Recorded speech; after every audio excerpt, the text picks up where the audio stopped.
in his competent press conference today, said, listen, I'm not going to deport these children. I'm not going to send them back, unaccompanied minors, back across the border. That's not him.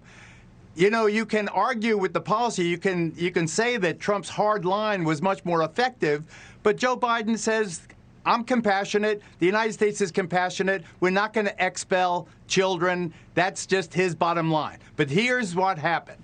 He is a victim not only of his good intentions, but he has also been stabbed in the back by López Obrador, the Mexican president, because everyone watching right now has to ask themselves, you're wrong. Hold it. You can't pass the buck. He made the decision. You can't, Sean, I'm not passing the buck. He ended the stay in Mexico Where is the Mexican army? Where is the Mexican army that was so effective in keeping these people on the Guatemalan side of the Guatemala-Mexico border? He basically accused the president of Mexico of starving children today because that policy was working and they weren't coming because they knew they weren't getting in with phony asylum claims, Geraldo. Let me bring Dan in. Dan. So... Okay. Geraldo's information is inaccurate. I'm not hearing those statistics at all, that we're deporting people that are crossing the border here illegally. I'm hearing it's less than a quarter of the people coming over who are being... All of them except for children. Geraldo, are you living in like bizarro Superman land? You're seriously suggesting everybody crossing the border is being turned around and deported? You're not really saying that right now, are you? Under the age of 18. It is true. It is true, Dan, and don't give misinformation to people. That is absolutely inaccurate. I don't know where you're getting your data from. The comic books? I mean, I'm hearing it's less than 25% of people crossing the border. And by the way, those are only the people caught and the ones we know about. It could be one for every illegal person caught, someone who gets through the... You know, I can't prove a counterfactual. We don't know the people who weren't caught, number one. And secondly, I wish you would stop talking about Joe Biden's good intentions. Good intentions at other people's expense are not good intentions, okay? You're not taking these kids in, Geraldo. What about American values, dude? What about... what here do we go. American... What do we stand for? Geraldo, okay, can you answer me this one question? Because I'm so tired of this silly juvenile... Are you going to send the 9-year-old back? Yes. To his family. You are? Yes. Yes. Or Dan Bongino is on the record saying you would send the 9-year-old. Yes, because he has a family. Let me get a word in here. You're a lawyer. We have laws in this country, Geraldo, and the law is that if you want to come to America, you come in through a legal process. Now they've been encouraged by Joe Biden. We played the tape to come here. They're coming here, and now Americans are getting sick. Americans will pay for all the housing, all the food, all the clothing, all the health care. For now, it'll be 1 million people, Geraldo. We don't have the facilities. We don't have the money, and Americans are getting COVID, and we're saying to people, do it legally. Yes, we are. Wait, Sean, I answered Geraldo's question. Geraldo, hold on. Now you answer mine, okay? I had the guts to answer. Yes, I would send a 9-year-old back to his family. Why aren't you taking the 9-year-old in? Why not? Why don't you volunteer? I would. There are many. There are millions of foster families. There are millions of foster just to be clear, you're not doing it. Oh, come on, that's a stunt question. There are millions, as I have said on this program. Just to be there are clear, millions of available foster families to take care of these children. You want other people to do it. That's your good intentions. That's a stunt cheap shot question. So, just to be clear, you're not doing it. I just want you on the record there. You're not taking them in. Are you? It's other people. Am I doing it?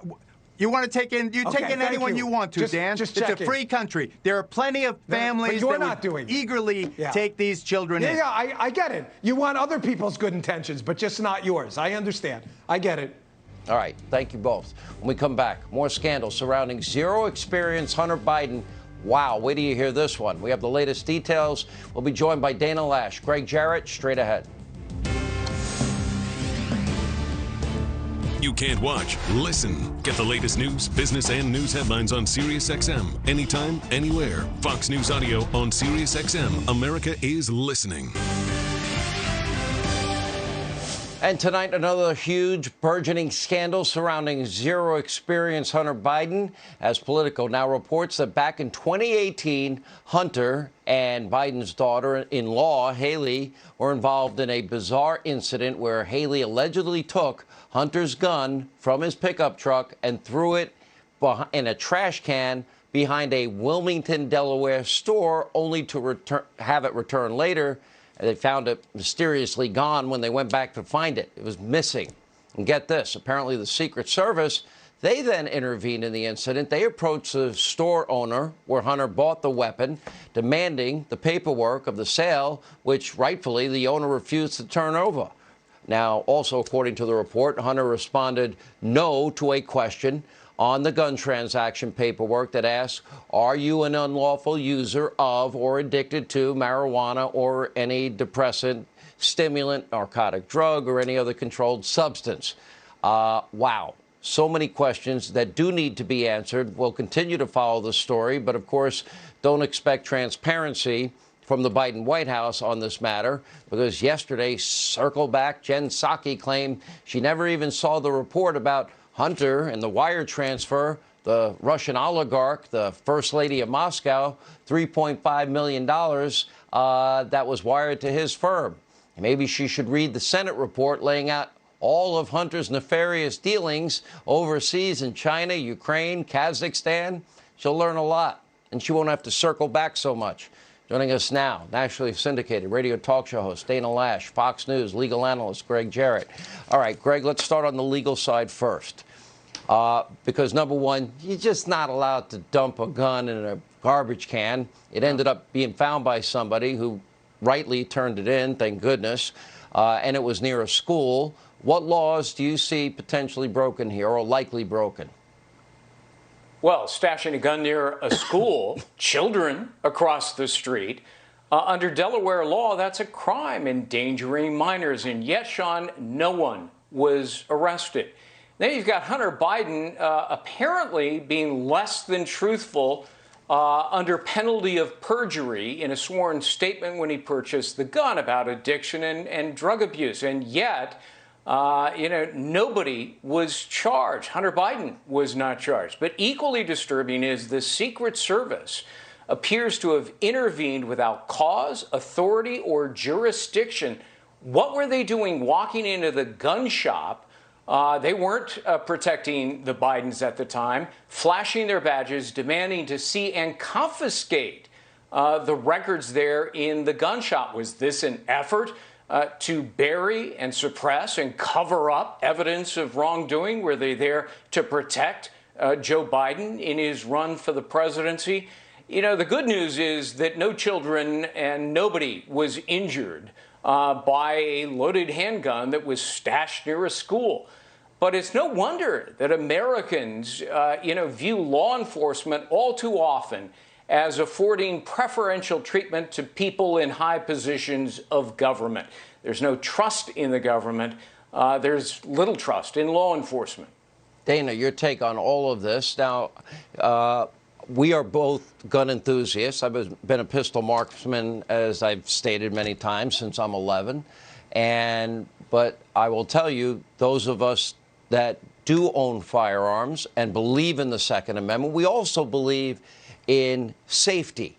We also take that very seriously. I know you do, I know your family does, and I know I do, and I know most gun owners do. Yeah, no, I think you're absolutely right, Sean. I don't even know where to start with this because there's so many felonies and or misdemeanors in this story. Let's start with the fact that, you had Hunter Biden go in and fill out a 4473. That's the firearms transaction record that the gun shop owner says that Secret Service came in to inquire about. And good on that gun shop owner, because guess what? If they would have taken those records and that gun would have actually come up being used in the commission of a felony later, that gun shop would lose its license. Secret Service had zero business if it all pans out, Secret Service had zero business in asking for that record. But you have Hunter Biden around this exact same time, Sean. It was reported that he was being called out by employees who worked at a D.C. area strip club because he was smoking crack in the VIP room. Pretty sure smoking crack would violate that 11E on the 4473 that asks you if you're an addict or if you're using drugs at that particular time. And we all know that leading up to that, he had been dismissed from the Navy custody because he tested positive for cocaine, turned in a Hertz rental car in Arizona that had a crack pipe along with Secret Service business cards there, and had also been held up by gunpoint in Los Angeles when he was trying to purchase crack, all leading up to this purchase, before this purchase of the .38 revolver that he got. I mean, there are a lot of broken laws here, Sean. Yeah.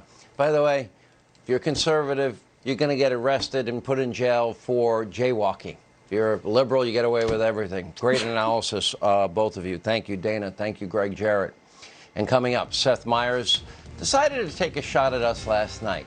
We'll show you the highlights of his long-standing tradition of bashing conservatives and being a total, complete, hypocritical jackass. Joe Concha, Jason Chaffetz next. Far left, socialist Democrat sycophant Seth Meyers. Worst thing you could say about a comedian, it's true about him. He's not funny. Anyway, he went after yours truly last night. Now, we are accurately covering Joe Biden's recent struggles and the far left's anti-Second Amendment agenda. Take a look. As we slowly emerge from the grip of one deadly plague that's ravaged the country for the past year, the coronavirus, we're once again being confronted with yet another deadly plague that has haunted this country for decades, the plague of gun violence. And in both cases, there's been a small minority of sociopaths with outsized power in our politics who stand in the way whenever the rest of us try to do something about it. And then the next night, Hannity attacked Democrats for supposedly rushing to, do something about it. All right, first off, Seth, why do you have so much hatred and disdain for Americans who just have different political beliefs than